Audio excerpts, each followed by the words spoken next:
Now to our third topic of the evening, possibly the most divisive issue, illegal immigration, more specifically how the sheriff enforces it. He is under investigation by the Justice Department for claims of racial profiling. We mentioned a poll about the sheriff's popularity earlier.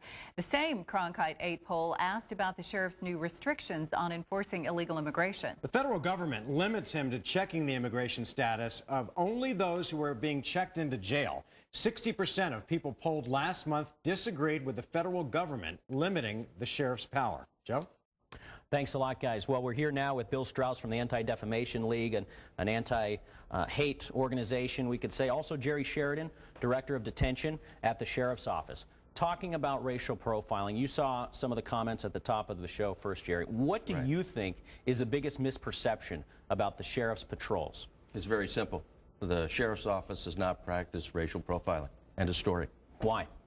Because we follow the law to the letter. When any stop is made, we base that upon probable cause. And one other misconception I have to get out there.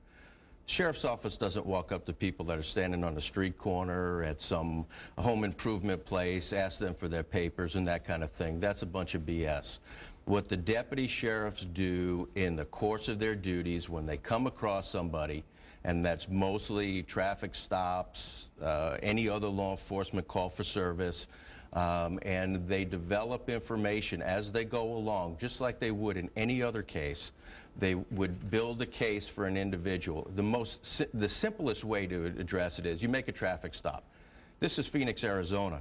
Those windows are dark. You don't even know who's sitting in that car until you walk up to them. You get to talk to an individual. You get a feel for them.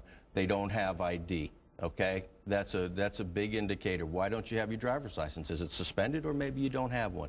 And you begin to ask questions about that, and you build your case. And if an individual is an illegal alien, at that point, after many minutes of talking to the individual, maybe the deputy can reach that conclusion. Bill Strauss, are there legitimate concerns of racial profiling in this community? Ethnic profiling is the way we refer to it. But I wonder what's the cause for going to a landscaper, going to a maintenance company. What is the cause for stoppage then?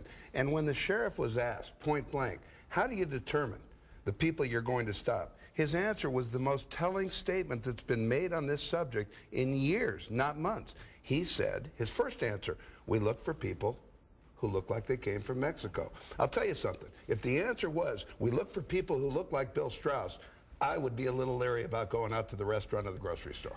Okay, let me explain that first, okay? The sheriff spoke in a soundbite. That was a soundbite, end of story. There was much information. The same thing happened to me with a reporter.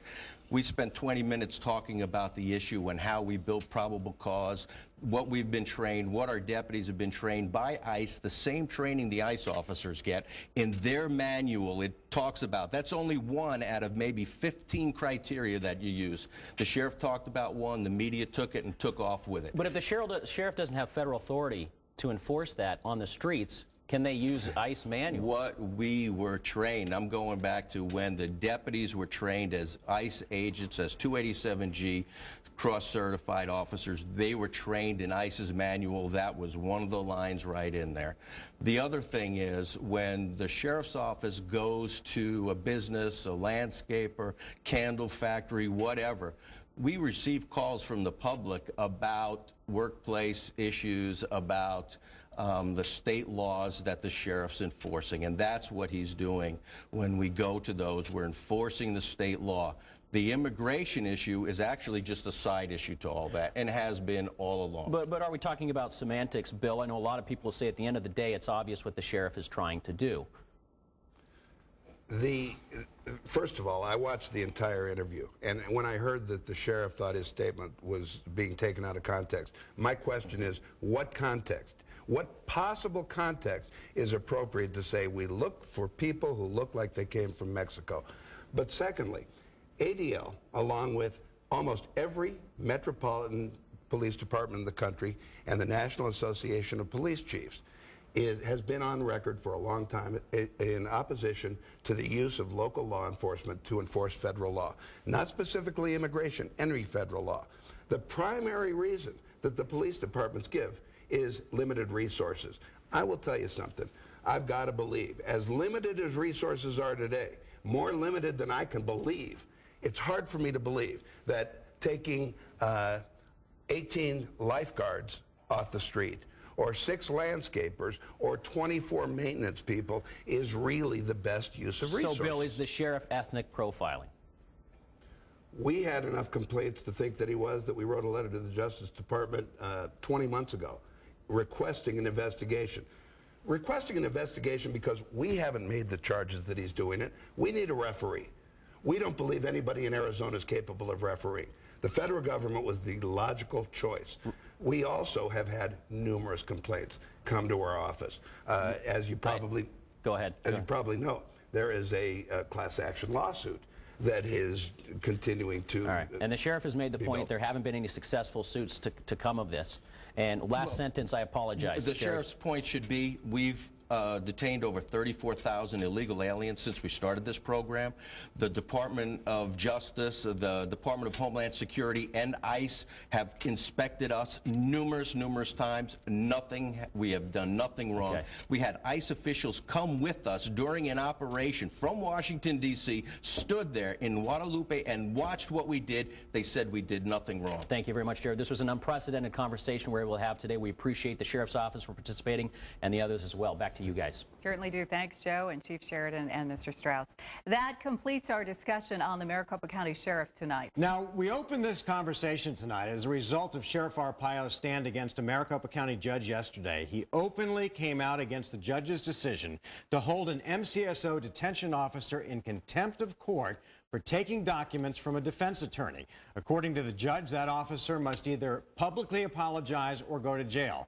The detention officer has until December 1st to comply with the judge's order. The sheriff's office is appealing the judge's decision. Tonight, we give Sheriff Arpaio the last word. Again, just to be clear, we did invite him to be here on the show, but he declined. He sent 3 representatives from his office. But earlier this month, the sheriff did come down here. He sat down with Rick DeBrule for a one-on-one interview. Sheriff Arpaio was the only guest on Sunday Square Off on November the 8th. At the end of the show, Rick asked the sheriff what has motivated him to keep going. Why am I doing this?